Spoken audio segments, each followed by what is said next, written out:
नमस्कार, बहुत स्वागत है आपका और आप देख रहे हैं इंडिया वॉइस। मुद्दे की बात में आज हम बात करेंगे एसआईआर पर आए सुप्रीम फैसले की।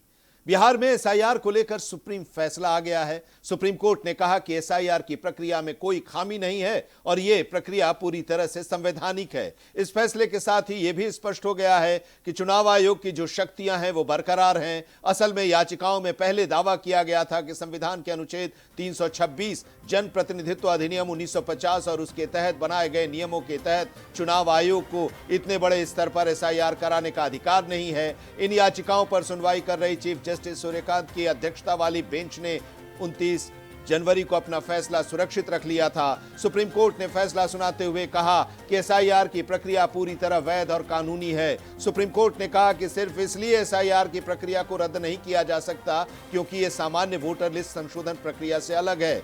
अदालत ने माना कि यह प्रक्रिया स्वतंत्र और निष्पक्ष चुनाव कराने के उद्देश्य से जुड़ी हुई है। कोर्ट ने यह भी कहा कि कानून चुनाव आयोग को किसी भी समय विशेष पुनरीक्षण कराने का अधिकार देता है, इसलिए एसआईआर को अवैध नहीं कहा जा सकता। सुप्रीम कोर्ट ने यह भी कहा कि एसआईआर प्रक्रिया जनप्रतिनिधित्व कानून और उससे जुड़े नियमों की जगह नहीं लेती। अदालत के मुताबिक यह प्रक्रिया संविधान के अनुच्छेद 324 के तहत चुनाव आयोग की जिम्मेदारी को मजबूत करती है।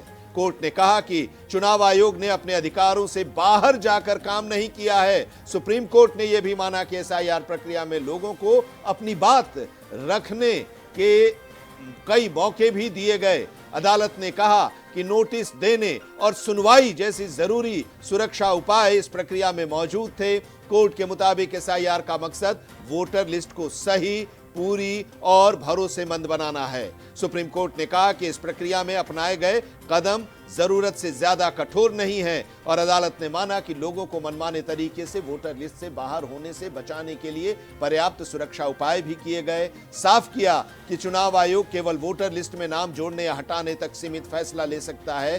सुप्रीम कोर्ट ने यह कहा कि चुनाव आयोग नागरिकता पर अंतिम फैसला नहीं कर सकता। अदालत ने कहा कि अगर किसी का नाम नागरिकता के आधार पर हटाया जाता है तो उस मामले का अंतिम फैसला सक्षम प्राधिकरण करेगा। कोर्ट ने यह माना कि चुनाव आयोग की पूरी प्रक्रिया कानून के मुताबिक है। दस्तावेजों का वर्गीकरण तर्क संगत आधार पर किया गया और इसका सीधा संबंध वोटर लिस्ट की शुद्धता बनाए रखने से है। सुप्रीम कोर्ट ने यह भी कहा कि एसआईआर प्रक्रिया को केवल इसलिए अल्ट्रा वायर्स यानी अवैध करार देकर रद्द नहीं किया जा सकता क्योंकि यह मतदाता सूचियों के संशोधन की सामान्य प्रोसेस से अलग है और इस पूरी प्रक्रिया पर विपक्ष लगातार सवाल उठाता रहा है।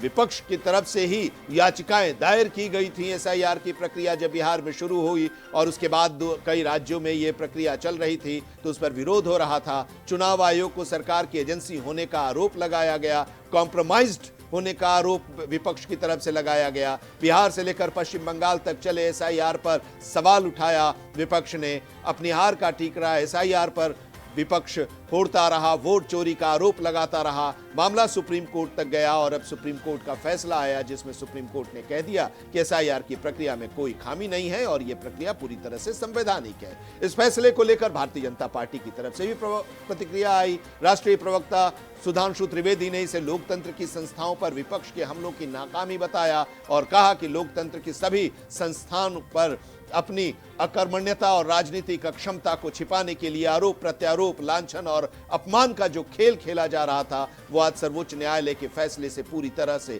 निष्फल साबित हो गया है।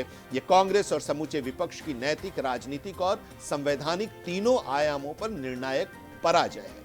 तो ऐसे में सवाल यह उठता है कि क्या अब भी विपक्ष को एसआईआर पर संदेह बरकरार है? विपक्ष के ही लोग सुप्रीम कोर्ट गए थे और चुनाव आयोग पर आरोप उन लोगों ने लगाया था। क्या अब वो चुनाव आयोग पर कोई आरोप नहीं लगाएंगे? क्या एसआईआर को लेकर अब उनकी जो बातें थी, नाराजगी थी, वो अब खत्म हो गई? ये सब कुछ जानते हुए विपक्ष चुनाव आयोग के माहौल को के खिलाफ माहौल बनाने की कोशिश कर रहा था। क्या कांग्रेस पार्टी और राहुल गांधी ने देश के संवैधानिक संस्थानों को बदनाम करने की कोशिश की? क्या समूचा विपक्ष पिछले 1 साल से चुनाव आयोग पर बेवजह सवाल उठा रहा था? क्या घुसपैठिए वोटर्स के बचाव में विपक्ष ने एसआईआर विरोधी सियासत शुरू की थी? ये तमाम सवाल आज हम अपनी चर्चा में अपने मेहमानों से पूछेंगे, लेकिन उससे पहले जरा देखिए ये रिपोर्ट। कोर्ट ने बिहार में हुए एसआईआर को चुनौती देने वाली याचिकाओं पर अहम फैसला सुनाया है। सुप्रीम कोर्ट ने कहा कि एसआईआर कराना चुनाव आयोग का अधिकार है। सुप्रीम कोर्ट ने ये भी कहा कि मुक्त और निष्पक्ष चुनाव के लिए एसआईआर जरूरी है। मुख्य न्यायाधीश सूर्यकांत और न्यायमूर्ति जॉय माल्यबागची की पीठ ने इस साल की शुरुआत में लंबी सुनवाई के बाद 29 जनवरी को फैसला सुरक्षित कर लिया था और बुधवार को अपना फैसला सुनाया। सुप्रीम कोर्ट ने अपने फैसले में कहा कि मतदाता सूची का गहन पुनरीक्षण कराना चुनाव आयोग का अधिकार है। एसआईआर एक संवैधानिक प्रक्रिया है। पीठ ने कहा कि चुनाव आयोग ने शक्तियों का दुरुपयोग नहीं किया है और न ही एसआईआर के दौरान नियमों के खिलाफ जाकर मतदाताओं के नाम काटे गए। सीजेआई सूर्यकांत की बेंच ने कहा कि चुनाव आयोग को संविधान के अनुच्छेद 324, प्रतिनिधि कानून 1950 के तहत एसआईआर कराने की शक्ति दी गई है। नागरिकता के सवाल पर सुप्रीम कोर्ट ने कहा कि चुनाव आयोग मतदाता सूची के उद्देश्य से नागरिकता की जांच कर सकता है, लेकिन वह ये तय नहीं कर सकता कि कोई भारतीय नागरिक है या नहीं। कोर्ट ने कहा कि प्रतिनिधि कानून 1950 की धारा 16 के तहत चुनाव आयोग के पास इसका संवैधानिक अधिकार है। सुप्रीम कोर्ट के बिहार एसआईआर पर आए फैसले के बाद बिहार सरकार के मंत्रियों ने भी अपनी प्रतिक्रिया व्यक्त करते हुए विपक्ष पर जमकर निशाना साधा है। राष्ट्रीय जनता दल के लोगों को समझ में आ गई होगी कि किस प्रकार से निर्वाचन आयोग मतदाता सूची का शुद्धिकरण कर रहा था। मैं सीधा बोलता हूं आम आदमी के समझने के लिए, एसआईआर का मतलब मतदाता सूची का शुद्धिकरण है। देश का मतदाता वही हो सकता है जो इस देश का नागरिक हो। लेकिन कुछ लोग हैं जो बांग्लादेशियों के लिए भी लगे रहते हैं, उनके लिए जरूर झटका है। माननीय उच्चतम न्यायालय का जो फैसला है, उस फैसले का मैं स्वागत करता हूं। और विपक्ष के जो लोग इस सवाल को उठा रहे थे और अनावश्यक रूप से असत्य का सहारा लेकर बिहार की जनता को गुमराह करने में लगे थे, मतदाताओं को गुमराह करने में लगे थे और इलेक्शन कमीशन पर गलत आरोप लगाने का पूरा प्रयास कर रहे थे, तो इस फैसले से उनको भविष्य के लिए सचेत भी रहने के लिए आवश्यकता है। बिहार में एसआईआर मामले को लेकर सुप्रीम कोर्ट के फैसले ने विपक्ष की उम्मीदों को बड़ा झटका दिया है। बिहार के बाद अन्य राज्यों में हुए एसआईआर को लेकर विपक्ष सुप्रीम कोर्ट का दरवाजा खटखटाने की जो उम्मीद कर रहा था, इस फैसले से उस उम्मीद को भी झटका लगा है। ऐसे में विपक्ष की आगे की रणनीति पर अब सबकी नजरें टिकी हुई हैं। तो आज सुप्रीम कोर्ट का फैसला आया एसआईआर को लेकर और एसआईआर पर लगातार विपक्ष हमलावर था। विपक्ष चुनाव आयोग पर, मुख्य चुनाव आयुक्त, उनकी टीम पर यह आरोप लगा रहा था कि वो लोग कॉम्प्रोमाइज्ड हो गए हैं, सरकार की एजेंसी बनकर काम कर रहे हैं। विधानसभा का चुनाव जब बिहार में 2025 में हुआ था, उससे पहले जब एसआईआर की प्रक्रिया शुरू हुई थी, उसके खिलाफ कांग्रेस के नेता राहुल गांधी और तेजस्वी यादव ने बिहार में रोड शो भी किया था, यात्राएं की थी इसके खिलाफ। उसके बाद अलग अलग राज्यों में भी ये प्रक्रिया चली और वहां पर भी विरोध किया गया। एसआईआर की प्रक्रिया को लेकर पश्चिम बंगाल में भी जमकर विरोध हुआ, असम में भी जमकर विरोध हुआ, उत्तर प्रदेश में भी जब एसआईआर की प्रक्रिया चल रही थी तो उस समय भी इस पर विरोध हुआ और ये कहा गया कि ये सब जानबूझकर एक वर्ग को निशाना बनाया जा रहा है और उनके नाम को काटे जा रहे हैं। वोट चोरी का आरोप लगाया गया। तो आज हम इसी पर चर्चा करने जा रहे हैं। सवाल यही है कि विपक्ष का जो आरोप था, वो आरोप क्या सुप्रीम कोर्ट के इस फैसले के बाद धराशायी हो गया? विपक्ष क्या ये जानबूझकर चुनाव आयोग या संवैधानिक संस्थानों को बदनाम करने की कोशिश कर रहा था? इस पर हम आज चर्चा करने जा रहे हैं और इसके साथ ही हमारे साथ आज के पैनल में जुड़े हुए हैं तापोश पाल जी, भारतीय जनता पार्टी के प्रवक्ता हमारे साथ जुड़े हुए हैं। बहुत स्वागत है तापोश पाल जी।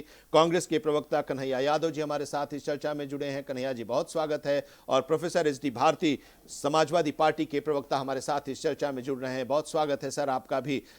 कन्हैया जी, शुरुआत आपसे ही। विरोध आप लोगों ने एसआईआर की प्रक्रिया का किया था और बिहार से जो शुरू हुआ वो हर राज्य में बारी बारी से एक ही बात, वोट चोरी का आरोप आप लगाते रहे, कॉम्प्रोमाइज्ड कहते रहे। अब तो सुप्रीम कोर्ट ने कह दिया कि कहीं भी जो पूरी प्रक्रिया थी, किसी भी तरह से कोई अवैध प्रक्रिया नहीं थी और ये चुनाव आयोग का अधिकार है। और साथ ही जो 11 पहचान पत्र चुनाव आयोग की तरफ से कहे गए थे कि वो दिखाने हैं, उस पर भी चुनाव आयोग ने कहा कि वो सही है। अब आप क्या कहेंगे? जी, बहुत बहुत धन्यवाद आपका। सबसे पहले तो जो आज ये निर्णय आया है, ये निर्णय हम ये नहीं कह सकते हम इसका ना स्वागत कर सकते हैं और संवैधानिक जो बेंच का निर्णय है हम इसका विरोध भी नहीं करते हैं। लेकिन क्या जो सारे प्रश्न, जैसा आप कह रहे हैं कि हम लोग विरोध कर रहे थे, जिन प्रश्नों का उत्तर हम मांग रहे थे जमीन पे, जिन जो चीजें थी, जो वीडियो आ रहे थे, जो विदेशी लोगों के वोटर लिस्ट में नाम दिख रहे थे और जो 7.5 करोड़ लोगों के नाम कटे, क्या उन सारे प्रश्नों का उत्तर आ गया? क्या सारे जवाब मिल गए? ये आप बताइएगा ना।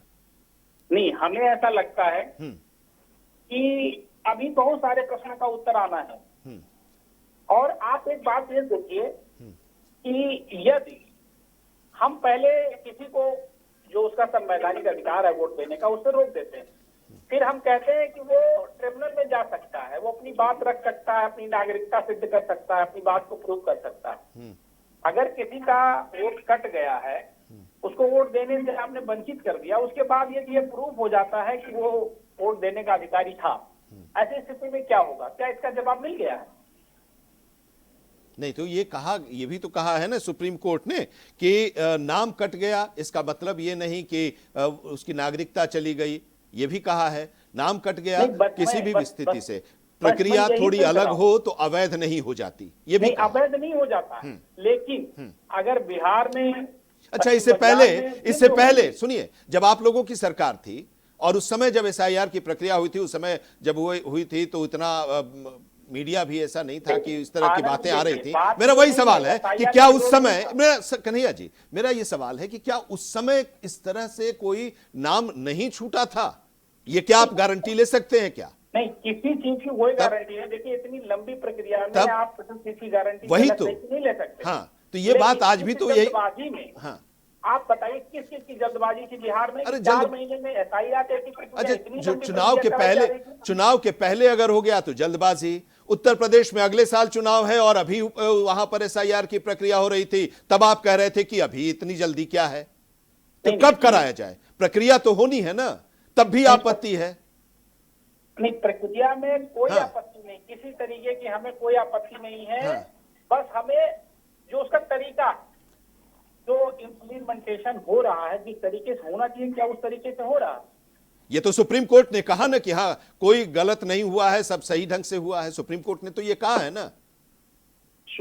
माननीय सुप्रीम कोर्ट ने जो कहा है, मैं वही कह रहा हूँ कि उसमें बहुत सारे प्रश्नों का उत्तर आना रह गया है। आपके जितने दावे वहां पर किए गए थे उस सबको सुप्रीम कोर्ट ने खारिज कर दिया। नहीं, आप ये नहीं कह सकते कि दावों को खारिज कर दिया। और जो दावे किए गए, जो हम लोग कोर्ट गए, जो कई सारे NGO और आपने दावा किया 11 पहचान पत्रों को लेकर, उसको भी खारिज किया। जो जोड़ा गया वो इसी के बाद जोड़ा गया, जब हम लोगों ने आपत्ति करी तब जोड़ा गया। लेकिन मूल प्रश्न ये है कि जिसको वोट देने से वंचित किया गया, बाद में यदि ये प्रूफ हो जाता है कि नहीं वो वोट देने का अधिकारी था, तो जो वोट देने से रोका गया उसका क्या होगा? और उससे जो परिणाम में फर्क आता उसका क्या होगा? लेकिन सवाल ये है ना कि वोट देने से जिनको वंचित किया गया, तो जरूरी जाहिर सी बात है ना कि अब आप रह रहे हैं कहीं और किसी जगह और आप वहां के वोटर बनने जाते हैं या आपका वोटर लिस्ट में नाम है। यह भी कहा कि पिछले वोटर लिस्ट में अगर आपका नाम है और इस बार वोटर लिस्ट में नाम नहीं है, तो इसका मतलब ये नहीं कि आप उस पर बहस करें कि हाँ क्यों नहीं है। मतलब यह कि जो आपको अपनी पहचान देनी थी, आपको अपनी पहचान देनी थी, आपको अपनी उपस्थिति देनी थी, वो आप नहीं हुए, तो आपका नाम नहीं आया। तो क्या ये हमारा एक लोकतांत्रिक देश होने के नाते पूरी व्यवस्था का, पूरी जिम्मेदारी का, ये जिम्मेदारी नहीं बनती चुनाव आयोग की कि कोई ऐसी व्यवस्था की जाए? भाई वही तो मैं कह रहा हूं ना कि जिम्मेदारी तो पहले भी तो बनती थी ना। क्या 100% लोगों का नाम वोटर लिस्ट में पहले था। आनंद जी 100% की बात नहीं हुई। वही है, तो आप तो वही कह रहे हैं ना, लोगों को वोट देने से वंचित किया गया। नहीं, आप वही कह रहे हैं ना कि नाम नहीं है। जब नाम नहीं है तो फिर वंचित ही, वहां भी उस समय भी, उस स्थिति में भी हम कह सकते हैं कि वंचित रहे लोग। नाम नहीं है। अभी आपने देखा होगा पश्चिम बंगाल में कहा अच्छा, आप बताइए कि सुप्रीम कोर्ट के फैसले से सहमत या असहमत आप क्या है? ना हम सहमत हैं, ना हम असहमत हैं। अभी बहुत सारे प्रश्नों का जवाब आना तय गया। सिर्फ मेरा कहना ये, अभी अब फिर सुप्रीम कोर्ट आप जाएंगे? नहीं, बिल्कुल कहां से जाएंगे, जवाब? बिल्कुल जाएंगे। हाँ। सुप्रीम कोर्ट जाएंगे, हम अपनी बात रखेंगे। ठीक है, चलिए, अभी अपनी बात अभी आप रखेंगे ही। तापोस जी के पास जाए, लेकिन जरा भारती जी का भी ले लेते हैं। परमवीर जी भी हमारे साथ जुड़ गए हैं। परमवीर सिंह, पॉलिटिकल एनालिस्ट, हमारे साथ इस चर्चा में जुड़ रहे हैं। बहुत स्वागत है परमवीर जी। हम चर्चा कर रहे हैं सुप्रीम कोर्ट के आज इस सुप्रीम फैसले पर, एसआईआर को लेकर। प्रोफेसर एच डी भारती जी, अब तो आप लोग निश्चिंत हो गए, संतुष्ट हो गए? सुप्रीम कोर्ट सबसे बड़ी अथॉरिटी, वहीं पर सब लोग गए, वहां से यह फैसला आया कि जो भी हो रहा है सही हो रहा है, सही ढंग से चुनाव आयोग एसआईआर की प्रक्रिया को लागू कर रही है, ये साफ हो गया। जी धन्यवाद आनंद जी। देखिए, एसआईआर की प्रक्रिया का जो संवैधानिक पक्ष है, जो नियम है, उसमें ये है कि जो जन प्रतिनिधित्व अधिनियम 1950 की धारा 21A में ये मेंशन है कि चुनाव आयोग को ये शक्तियां प्रदान की गई हैं कि चुनाव आयोग मतदाता सूची का रिवीजन कर सकता है। लेकिन उसी में अधिनियम की धारा 21(2) में ये भी मेंशन है कि वह पूरे देश का या पूरे राज्य का एक साथ नहीं कर सकता है। ये भी बात लिखी गई है। अब चुनाव आयोग ने बिहार का किया, बिहार के रेस्पेक्ट में डिसीजन आया है। ये जनवरी में इसकी अंतिम सुनवाई हुई थी, तब से ये फैसला सुरक्षित रखा गया था। अगर आप ये समझते हो कि पूरे देश की जो एसआईआर की प्रक्रिया हुई वो उससे ये आच्छादित होगा, तो मैं ये भी स्पष्ट करना चाहूंगा कि पश्चिम बंगाल में जो ट्राइब्यूनल बनाया गया, वहां की एसआईआर प्रक्रिया को जो चुनौती दी गई, तो जो 17 जजों की एक ट्राइब्यूनल बनाई गई, अभी जो 27 लाख जो वोटर वहां बाहर हुए, उसके लिए तो अभी कुछ नहीं आया। जबकि वही कोर्ट कह रही थी कि क्या हो गया, आप इस बार नहीं वोट दे पाए, अगली बार दे लेना। ये 27 लाख लोगों के लिए कोर्ट की ये टिप्पणी थी जो है। हमारा सबसे बड़ा सवाल ये है कि जब भी एसआईआर में गड़बड़ी को लेकर के उत्तर प्रदेश में समाजवादी पार्टी ने या बिहार में जो भी कांग्रेस या राष्ट्रीय जनता दल या समाजवादी पार्टी ने जब भी आवाज उठाई, तो उसको डिफेंड हमेशा भारतीय जनता पार्टी की। हमने जो है व्यवस्था पर प्रश्न उठाया, बचाव जो है भाजपा करती रही हमेशा। तो निश्चित रूप से जब एक संवैधानिक संस्था पर जब अंगुली उठेगी, जब वो पक्षपातपूर्ण रवैया अपनाएगी और उसका बचाव जब भारतीय जनता पार्टी करेगी, तो प्रश्न तो उठेगा ही। सुप्रीम कोर्ट ने क्या किया? अब ये बताइए कि इस मामले में सुप्रीम कोर्ट ने क्या कहा? वही कहा ना जो भारतीय जनता पार्टी कह रही थी। खैर, इसका जवाब तापोस जी देंगे, लेकिन सुप्रीम कोर्ट ने भी तो वही कहा जो बीजेपी की तरफ से प्रतिक्रियाएं आ रही थी, या आप लोगों के आरोपों पर जवाब आ रहा था। मैं सुप्रीम कोर्ट की टिप्पणी का एक यहाँ हवाला दिया हूँ कि पश्चिम बंगाल के परिप्रेक्ष्य में कोर्ट की ही तो टिप्पणी थी। ये टिप्पणी आप इसको क्या आप जनता के हित में या लोकतांत्रिक मूल्यों के लिए ये हितकर बात है कि कोर्ट कहती है। अच्छा, तो क्या ये कहा जाए, ये कहना हितकर है, लोकतांत्रिक है, संवैधानिक है कि एक कॉन्स्टिट्यूशनल इंस्टीट्यूशन को आप कह दीजिए कि कॉम्प्रोमाइज्ड है? ये कह सकते हैं क्या? ये बताइए। आप तो खुद चैलेंज कर रहे हैं ना, आप उस कॉन्स्टिट्यूशनल, मैं कर रहा हूं। हाँ बताइए, तब आप चैलेंज कर सकते हैं, आपको अधिकार है। लेकिन दूसरा कोई कहेगा तो फिर वो संविधान की लाल प्रति आप दिखाइएगा। नहीं, तो जब मैं चैलेंज जब मतलब आप कॉम्प्रोमाइज कह सकते हैं। जब कॉम्प्रोमाइज मतलब आप चुनाव आयोग को, जो चुनाव आयोग है, चुनाव आयोग को आप कॉम्प्रोमाइज कह सकते हैं, सीबीआई को कॉम्प्रोमाइज कर सकते हैं, जो इंस्टीट्यूशंस हैं उसको, कॉन्स्टिट्यूशनल इंस्टीट्यूशंस हैं उसको आप कॉम्प्रोमाइज कह सकते हैं। यह आपके पास अधिकार है, दूसरा कोई नहीं कह सकता, उसको डिफेंड नहीं कर सकता, ये आप कहना चाह रहे हैं। देखिए, राजनीतिक दल, मैं आपको बताऊं, उत्तर प्रदेश में कई बार ऐसे हुए जो बाई इलेक्शन हुए थे, बाई इलेक्शन में जो भी अनियमितता हुई, हम लोगों ने, समाजवादी पार्टी ने एफिडेविट दिया और आपको बता यह अवगत हो कि 18,000 के लगभग एफिडेविट चुनाव आयोग को दिए गए, लेकिन उस पर कोई कार्रवाई नहीं हुई। तो हम चुनाव आयोग ये कॉन्स्टिट्यूशनल पार्टी है, ये सभी राजनीतिक दल चुनाव आयोग को भरोसा करना चाहेंगे ना, लेकिन भरोसा पर खर्रा भी तो उतरना चाहिए। लेकिन अगर चुनाव आयोग कोई कार्रवाई नहीं करता है और उसके बदले में भाजपा जवाब देती है तो क्यों, निश्चित अरे रूप से भाई, चुनाव आयोग को अंगुली उठेगी। चुनाव आयोग पर उंगली उठेगी। तापस पाल जी, आप देखिए, अब आप ये कह रहे हैं कि बीजेपी हमेशा डिफेंड करती रही है चुनाव आयोग को और इस तरह के कॉन्स्टिट्यूशनल इंस्टीट्यूशंस को, और जो फैसला आया है उससे यही लग रहा है कमोबेश की असहमति अभी भी है, लेकिन ये बिहार के संदर्भ में है, बंगाल के संदर्भ में भी फैसला आना बाकी है। देखिए, एक चीज मैं बता दूं, आज कांग्रेस की और पूरे विपक्ष की नैतिक आधार पर, राजनीतिक आधार पर और संवैधानिक आधार पर, तीनों आयामों पे कांग्रेस और विपक्ष पूरी तरीके से ध्वस्त हुआ है, पूरी तरीके से हार हुई है। इनको जनता से माफी मांगनी चाहिए।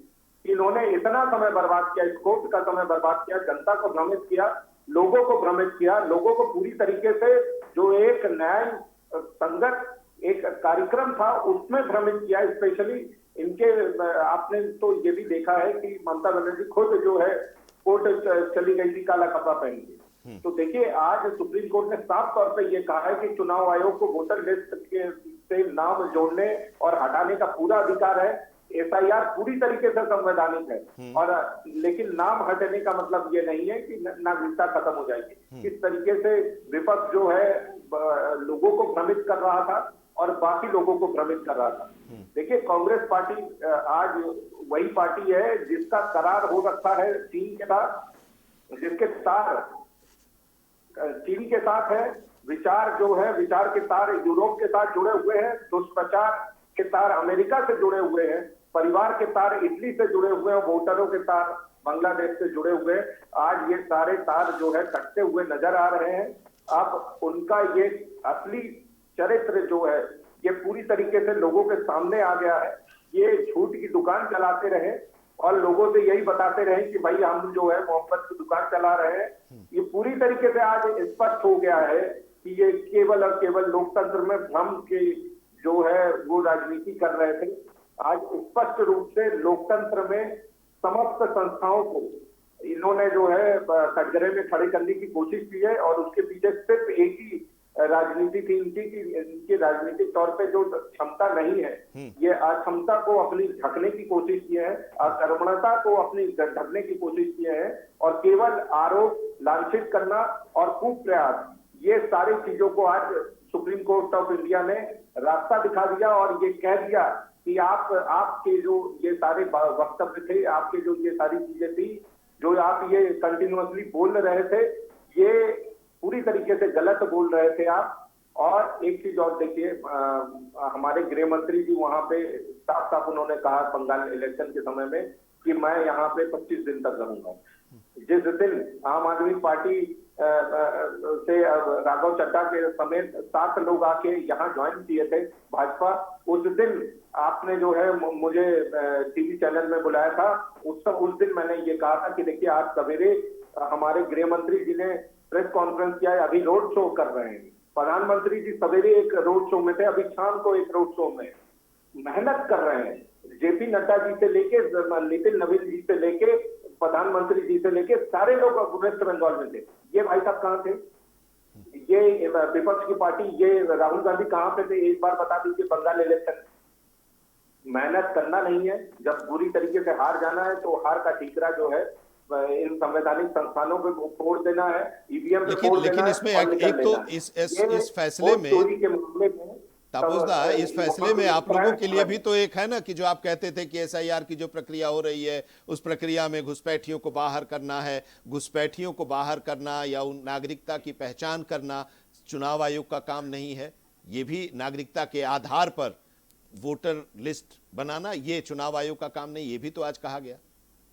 मैं एक चीज बता दूं, बहुत अच्छी बात आपने कहा है, और साथी प्रवक्ता भी इसी बात को उठा रहे थे कि मतलब जिनका वोट कट गया उनका तो अधिकार चला गया। आप न्यूज चैनल उठा के देख लीजिए, और बंगला न्यूज चैनल अगर आप देख सकते हैं तो उसको भी देखिए, भर भर के सारे उसमें हकीमपुर बॉर्डर पे, और उसके बाद मुर्शिदाबाद, मेरा गांव पड़ता है मुर्शिदाबाद में डिटेंशन सेंटर बनाए गए हैं, और डिटेंशन सेंटर में लोगों को वहां रखा गया जिनको ये डाउट है कि भाई चुनाव के लिए केवल जो है घुसपैठियों की बात होती है, तो वो चले जाए डिटेंशन सेंटर में, लोगों से मिल के आए। डेली वहां से डिपोर्ट हो रहे हैं। और तो और बांग्लादेश के खुद के संसद में खड़े होकर उनके सांसद ने ये कहा है कि अगर भाजपा सरकार वहां बनती है, जिस तरीके के सर्वे के रिजल्ट आ रहे हैं, तो उसके बाद भारी संख्या में जो है लोग, नहीं मतलब चुनाव आयोग ने ये कहा कि ये वोटर लिस्ट के शुद्धिकरण की प्रक्रिया है, ये हाँ, और अगर वो नागरिक है या नहीं इसकी जांच करना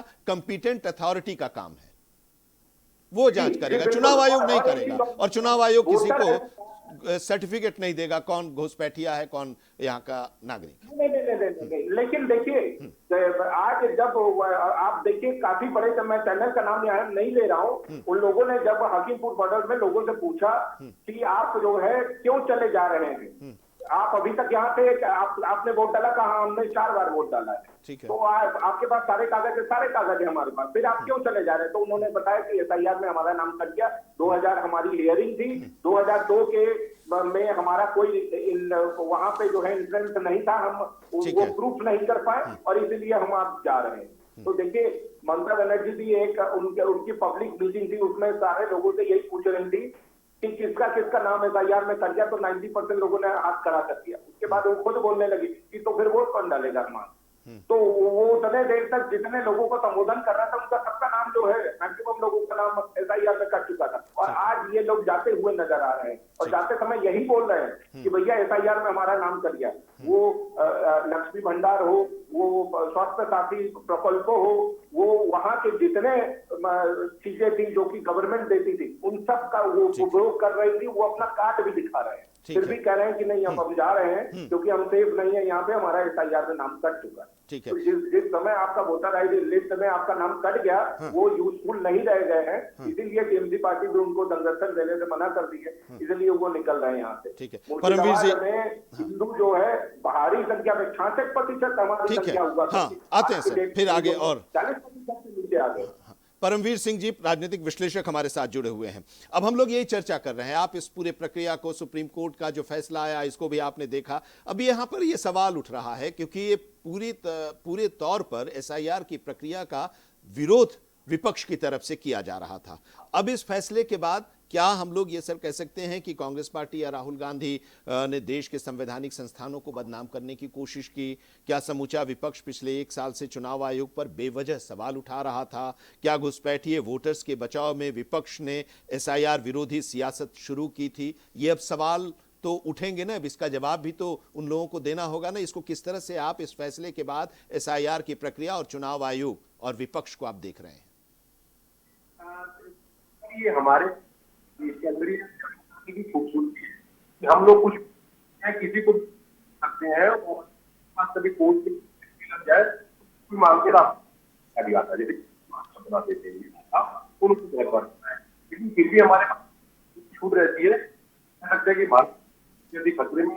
सर आपकी आवाज साफ नहीं आ रही है, कट कट कर आ रही है, रुक रुक कर आ रही है। मैं बोल फिर भी मैं आप मुझे बोलने में तमाम है यहाँ आयोग नहीं है कि आजकल जो सबसे मैं आपके पास आता हूं, जरा अपनी टीम से हम कह रहे हैं आपका ऑडियो ठीक करें क्योंकि आपकी आवाज साफ नहीं आ रही है, रुक रुक कर आ रही है, कट कट कर समझ में नहीं आ पा रही है आपकी बात को। अब कन्हैया यादव जी, आप कह रहे हैं इस पर, इस SIR की प्रक्रिया पर, चुनाव आयोग पर सवाल आप भी उठा रहे हैं, सवाल भारती जी भी उठा रहे हैं, लेकिन अब आप एक चीज देखिए कि SIR की प्रक्रिया बिहार में गलत हो जाती है, SIR की प्रक्रिया पर पश्चिम बंगाल में या उत्तर प्रदेश में सवाल उठाए जाते हैं, लेकिन तमिलनाडु और केरल में जब होता है, केरल में तब सवाल नहीं उठते। वहां पर आप ही की पार्टी के विधायक ये कह रहे हैं, कन्हैया जी कांग्रेस की बात मैं कर रहा हूं, आप ही की पार्टी के विधायक हैं मैथ्यू के, और उन्होंने केरल में SIR की तारीफ की और उन्होंने कहा कि लेफ्ट फ्रंट ने अवैध लोगों को मतदाता बना दिया था, जिसे SIR की प्रक्रिया में बाहर किया गया और फिर वो यहां से उनकी सत्ता चली गई। वहां पर तो ठीक है, लेकिन इधर आने के बाद फिर गड़बड़ हो जाती है। नहीं आनंद, ऐसा नहीं है। ये बात आपकी पार्टी की बात मैं कर रहा हूं, उनका ये बयान है आपकी पार्टी के विधायक का केरल में। ठीक है, हमारी पार्टी के विधायक का बयान है और वो उनका व्यक्तिगत बयान है। लीजिए, अब देखिए व्यक्तिगत बयान हो जाता है। यही तो है, विधायक आपके हैं, बोल रहे हैं, अब आप उसको व्यक्तिगत बता दे रहे हैं। देखिए, पार्टी के विधायक है, वो पार्टी को रिप्रेजेंट कर रहे हैं। बिल्कुल ठीक कह रहे हैं आप। हम प्रक्रिया पे सवाल नहीं उठा रहे, लेकिन जो मूलभूत प्रश्न है, मूलभूत प्रश्न एक ये भी है ना, मूलभूत प्रश्न आप जब पूछते हैं तो ये भी प्रश्न है कि जहां पर जीते वहां पर सब कुछ ठीक, नहीं, जहां पर आप हारते हैं वहां पर आप कहते हैं वोट चोरी। आप कहिए ना कि वोट चोरी केरल में हुआ है, आप ये कहने की हिम्मत रखिए कि वोट चोरी केरल में हुआ है। एक जगह एसआईआर की प्रक्रिया एक ही तरह से होती है, चुनाव आयोग एक ही है। अगर कॉम्प्रोमाइज चुनाव आयोग है तो वो कॉम्प्रोमाइज केरल में भी होगा, वो कॉम्प्रोमाइज पश्चिम बंगाल और बिहार में भी होगा, उत्तर प्रदेश में भी होगा। नहीं, जो होगा वो सब जगह होगा। ठीक, आप बिल्कुल सही कह रहे हैं। लेकिन जो मेरा प्रश्न था, जो मैंने पहले आपसे प्रश्न किया और आपके माध्यम से मैं पूछना चाहता हूं कि अगर हम कह रहे हैं आप एक आदमी भी ऐसा है, एक आदमी भी ऐसा, जैसा आप जानते हैं मेरा संविधान कहता है कि 100 निर्दोष छूट जाए, 100 दोषी जो है छूट जाए, लेकिन एक निर्दोष को सजा नहीं मिलनी चाहिए। ये हमारा मूल सिद्धांत है। हाँ, तो वही तो मैं कह रहा हूं कि क्या ऐसा पहले था। हाँ, आप वहीं पर फंसे हैं, आप वहीं पर फंसे हैं। मैं बस एक छोटे से प्रश्न का उत्तर चाहता हूं कि अगर 10 लोग, 20 लोग, 50 लोग, जैसे 7.5 करोड़ लोग का नाम कटा है, उसमें से कुछ ऐसे लोग होंगे। अरे भाई तो ये सवाल तो आज पूछा गया होगा ना। केसी वेणुगोपाल, सुप्रिया सुले, डीएमके के, समाजवादी पार्टी के, आरजेडी के, टीएमसी से महुआ मोइत्रा, ये सब लोग की याचिका थी और उस पर ये फैसला आया। सबका जवाब था, जो सवाल था उसका जवाब सुप्रीम कोर्ट से आया। ये सवाल तो उन लोगों ने किया होगा ना, ये सवाल तो उन लोगों ने भी किया होगा। उन्होंने बिल्कुल किया होगा। मेरा ये कहना है कि अगर कुछ लोग वंचित रह गए वोट देने से और बाद में उनको ये मान लिया जाता है कि हाँ नहीं, ये वोट देने के काबिल थे, ये गलती हुई है, वो ऐसी स्थिति में चुनाव आयोग क्या करेगा? ऐसी स्थिति पहले भी बहुत आई है, बहुत चुनाव में इस तरह की स्थिति आई है। ऐसा अच्छा, नहीं है, ऐसा नहीं है। अरे कई जगहों पर, कई चुनाव में ऐसा हुआ है और आप भी जानते हैं कन्हैया जी कि वोट देने वो जा रहा है और उसका नाम वहां पर नहीं है। हाँ, नहीं है नाम, ठीक है। ये 2014 या 2024 या 2026 में हम लोग जो बात कर रहे हैं वैसा नहीं है। ये उसके पहले भी 1977, 1980, 1984, 1989, 91, 96, 98, 99, 4, 9, सब में इस तरह की स्थितियां उत्पन्न होती रही। सब में स्थितियां रही। हाँ। लेकिन कुछ चीजें ऐसी, कुछ जेन्युइन प्रश्न है जिनके उत्तर अभी नहीं आए। तो इसके चुनाव आयोग से अगर कोई डाटा मांगता है, कोई वीडियो मांगता है, तो क्यों नहीं देता चुनाव आयोग? अरे चुनाव आयोग से कोई वीडियो डाटा कौन मांगेगा भाई? कोई राजनीतिक पार्टी मांग रही है जो लोकतंत्र का हिस्सा है, जो चुनाव का हिस्सा है। उसका अपना कानून होगा ना। अब उसका अपना कानून है कि किसको वो देना है, किसको नहीं देना है, कैसे देना है, किस प्रक्रिया के तहत देना है, चुनाव आयोग किस प्रक्रिया के तहत। मेरा मतलब ये है कि किस प्रक्रिया के तहत देना है। अब आप देखिए, अब आप दूसरी तरफ आप जा रहे हैं। आप जो आपने सवाल उठाया उस सवाल को खारिज कर दिया गया, अब नए सवाल खड़े कर रहे हैं। इसका मतलब ये कि अगर आप सत्ता में नहीं रहेंगे, दूसरी पार्टी की सरकार रहेगी, तो उस पार्टी के द्वारा अगर उसके शासनकाल में अगर कुछ भी होता है तो उस पर आप संदेह की नजरों से देखेंगे ही। देखिए, मैं आपको बताऊं, मैं उत्तर प्रदेश से हूं और संदेह की नजरों से उत्तर प्रदेश के माननीय मुख्यमंत्री जी ने भी देखा। वर्तमान के मुख्यमंत्री जी का वक्तव्य है, आपने सुना होगा। उन्होंने कहा कि हमारी पार्टी के लोगों के वोट कट गए। हाँ, तो ये लेकिन उन्होंने आरोप नहीं लगाया ना, उन्होंने चुनाव आयोग पर आरोप नहीं लगाया ना। और देखिए, समाजवादी पार्टी आरोप भी लगाती रही, लेकिन समाजवादी पार्टी के अध्यक्ष ने यह व्यवस्था की कि उनके सारे बीएलएस जो हैं वो वहां पर रहें चुनाव आयोग के बीएलओ के साथ और लोगों को नाम उसमें जुड़वाएं अगर छूट रहा है तो। लेकिन कांग्रेस और राहुल गांधी तो वोट चोरी। अब आप देखिए, अभी हम जाएंगे परमवीर जी के पास, लेकिन उससे पहले आप लगातार बात कर रहे हैं, सवाल कर रहे हैं। लेकिन अभी एक सवाल ये था जो हमने आपको कहा, केरल का एक एग्जाम्पल दिया। अब एक एग्जाम्पल और आपको मैं दे रहा हूं, हालांकि ये तापस जी को पूछना चाहिए था केरल पश्चिम बंगाल में जो चुनाव वहां के चुनाव आयोग के जो सीईओ थे उनको चीफ सेक्रेटरी बनाया गया, तो आप लोगों ने कहा कि कॉम्प्रोमाइज है। देखिए, कहा था ना। जी बिल्कुल। हाँ? और अब मैं आपको बता रहा हूं, केरल में आपकी सरकार बनी तो वहां के चुनाव आयोग के सीईओ को चीफ मिनिस्टर का पर्सनल सेक्रेटरी बनाया गया। तब आप बताइए कि क्या यह कॉम्प्रोमाइज्ड है या नहीं? नहीं, पहले वाला कंप्रोमाइज था, ये एक्सेप्ट कर लीजिए आप। अब देखिए, वही मैं कह रहा हूं कि आप पहले वाला एक्सेप्ट कर लीजिए कि कंप्रोमाइज था। नहीं, तो मैं आपसे पूछ रहा हूं कि अगर वो कॉम्प्रोमाइज था, वो नहीं कन्हैया जी ट्विस्ट मत कीजिए, मैं आपसे ये पूछ रहा हूं कि वो कॉम्प्रोमाइज था, ये आपका आरोप है, तो ये भी कॉम्प्रोमाइज है या नहीं? पहले वाला कंप्रोमाइज ये है या नहीं? आप कह रहे हैं ना, मैं नहीं कह रहा हूं, मैं आपसे पूछ रहा हूं कि आपका जो आरोप पश्चिम बंगाल के संदर्भ में था, वही आरोप क्या केरलम के संदर्भ में है या नहीं? जो भी हाँ या ना? हाँ या ना में बोलिए। बिल्कुल सही है, बिल्कुल आपकी बात सही है, मैं एक्सेप्ट करता हूं कि अगर कोई संदर्भ कहीं पे एक बिंदु पे ए है तो दूसरे जगह भी वो ए ही होगा। ठीक है, जरा परमवीर जी के पास चलते हैं। परमवीर जी, जरा आप बताइए, अपनी बात पूरी कीजिए। परमवीर जी के पास हम जाएं। यही सवाल है। अब सवाल ये है भारती जी कि योगेंद्र यादव चुनाव, उनका एक बयान सोशल मीडिया पर बहुत तेजी से इस फैसले के आने के बाद चल रहा है। वो कह रहे हैं कि अब सरकार तय करेगी कि वोटर कौन होगा। अब देखिए, फैसला आ रहा है, उस फैसले पर भी वो सवाल उठा रहे हैं कि सरकार तय करेगी कि वोटर कौन होगा, वोटर्स तय नहीं करेंगे कि सरकार किसकी बनेगी। सुप्रीम कोर्ट ने कहा कि इसी का संवैधानिक अधिकार है। अब ये बताइए कैसे हो सकता है? मतलब अजीब तरह की स्थिति है ना। अब यही तो कहा जाता है ना कि क्या हम अराजकता की तरफ बढ़ रहे हैं। सुप्रीम कोर्ट पर हम विश्वास करने की भी बात कर रहे हैं, हम सुप्रीम कोर्ट जा रहे हैं अपने बात को लेकर, और वहां पर अगर हमारे मन मुताबिक फैसला नहीं आता तो फिर हम सुप्रीम कोर्ट पर भी उंगली उठा देते हैं। तो आखिर हम विश्वास किस पर करेंगे, ये बताइए भारती जी। अच्छा जी, आप हमसे पूछ रहे हैं? हाँ, तो देखिए, बिहार चूंकि बिहार के रेस्पेक्ट में आया है, उसका ये जो राजनीतिक दलों ने जो मुकदमा किया था, जो दायर किया था, उसका डिसीजन आया है।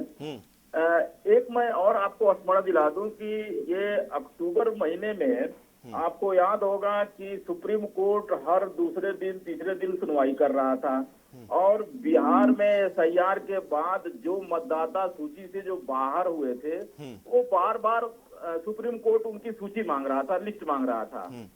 लेकिन हमको एग्जैक्ट डेट तो नहीं याद है, लेकिन उसी दौरान चीफ जस्टिस के ऊपर जूता उछाला गया, और उसके बाद वो सूची की बात दब गई। अब वो क्यों दब गई ये तो हम नहीं कर सकते हैं, लेकिन इसके बाद सूची मांगना बंद हो गया। अब हमारा सवाल ये है कि जो लोग भी सुप्रीम कोर्ट ने इसको जस्टिफाइड किया, तो बीजेपी के लोग तो पहले से ही जस्टिफाइड कर रहे थे। हमारा सबसे बड़ा सवाल ये है कि बिहार में चूंकि सबका ये था कि रिवीजन के नाम पर जो शुद्धिकरण करना है कि कितने घुसपैठिए हैं, तो आज तक ये बात सामने नहीं आई कि बिहार में एसआईआर के बाद कितने घुसपैठिए नहीं, तो ये कहा, ये सुप्रीम कोर्ट ने कहा ना सर बिहार के संदर्भ में अगर आज सुनवाई के या इस फैसले को कह रहे हैं, तो इसमें सुप्रीम कोर्ट ने ये कहा ना कि वो कंपीटेंट अथॉरिटी करेगी। अब इसकी जांच कंपीटेंट अथॉरिटी कौन नागरिक है, कौन नागरिक नहीं है, वोटर कौन है, कौन नहीं है, वो चुनाव आयोग करेगा। तो उसकी संख्या